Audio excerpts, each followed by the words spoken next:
Salut à tous et bienvenue dans ton récap de l'actu tech du jour, présenté par Infoformat.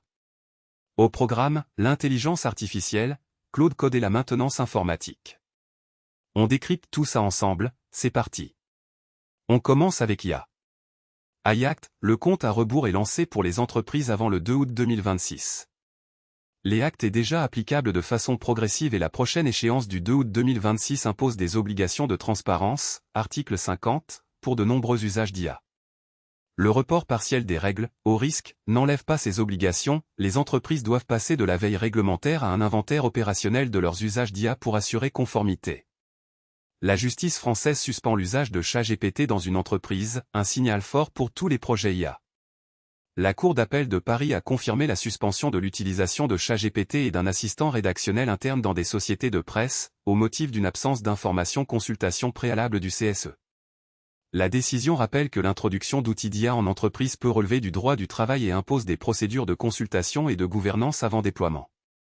106 millions de requêtes CloudBot, ce que les crawlers IA coûtent réellement à un média spécialisé.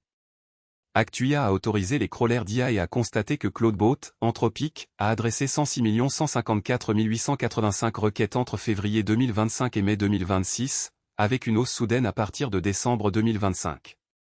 Ces volumes illustrent le coût opérationnel croissant pour les médias et la transformation du rôle des robots qui lisent, aspirent et réutilisent les contenus au-delà d'un simple indexage.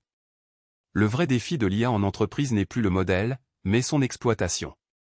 En juin 2026, les principaux fournisseurs cloud, Google Cloud, AWS, Microsoft, Databricks, recentrent leurs annonces sur l'exploitation d'agents IA plutôt que sur la course au modèle.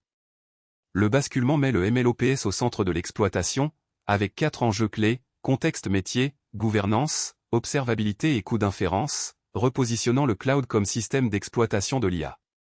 On enchaîne avec maintenance informatique.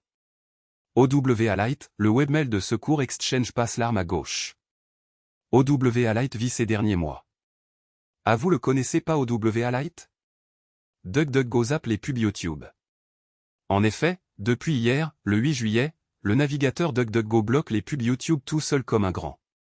Tout dégage, en mode par défaut sans avoir besoin d'ajouter une extension. Tuta veut déménager vos 22 ans de Gmail sans rien perdre. Quitter Gmail, c'est vrai, tout le monde y pense. Il y a Tuta qui vient de dégainer OneClick Migration, un outil de migration automatique de votre ancienne boîte, pour l'instant en bêta fermée. Audic, le cloud perso qui n'a jamais vu vos fichiers en clair. L'admin du serveur, vous, ou pire, quelqu'un d'autre, peut ouvrir n'importe quel fichier stocké dessus, parce que le chiffrement de bout en bout reste une option planquée dans un plugin.